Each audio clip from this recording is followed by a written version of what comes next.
Whatever it is that causes the crash, there is then a decision to take off and to leave somebody behind to die. Early this morning, the city of Denver saw its 10th fatal hit-and-run crash this year. A man in a wheelchair crossing the street, hit and left on Broadway in the Baker neighborhood. The number of hit-and-run crashes is rising. Steve Stager takes a closer look at how often these cases are solved. For me, it's been an emotional roller coaster, have good days, bad days, up and down. I miss him so very much. Carolyn Jackson Wasserman shouldn't have to do this interview. Her son, Christopher Patton, should still be here. He would give the shirt off his back. He was that type of person. More than a year after Christopher was hit and killed while riding a scooter near 14th and Arapahoe, police don't seem much closer to finding his killer. There's very little information that could be given to us. Investigators released these photos of people of interest in the case, but they haven't said anything publicly since. Still couldn't today. Because the case is still an active investigation, I really won't talk much more about it. What Sergeant Michael Farr could talk about is a problem Denver is all too familiar with. Hit-and-run crashes like that are getting worse. We're talking about 10 of our 59 or 58 fatals this year are hit and runs. I would consider that a big problem. That should be zero. More than 1 in 6 people killed on Denver's roads this year were killed by a driver who didn't stop. Like a man in a wheelchair this morning, hit in the intersection of Broadway and 3rd. As of Saturday, Denver police logged 28 hit-and-run crashes since the beginning of the year, up 24% from the 3-year average.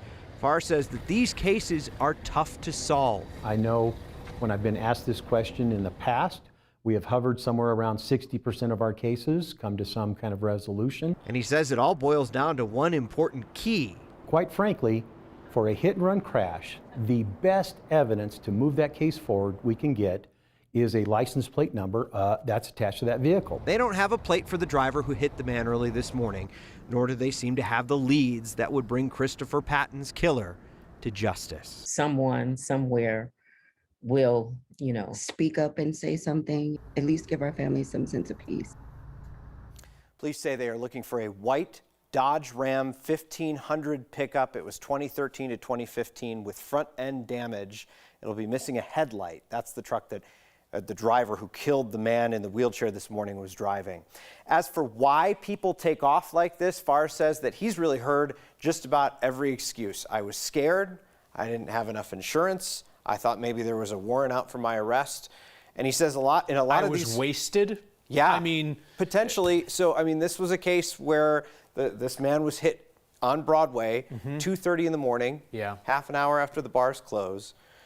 So there's a whole long list of issues out there. I don't know. I wonder how many of these come back to drug and alcohol, and that's the reason that people are fleeing, because they're trying to make this choice that they think that they're better off.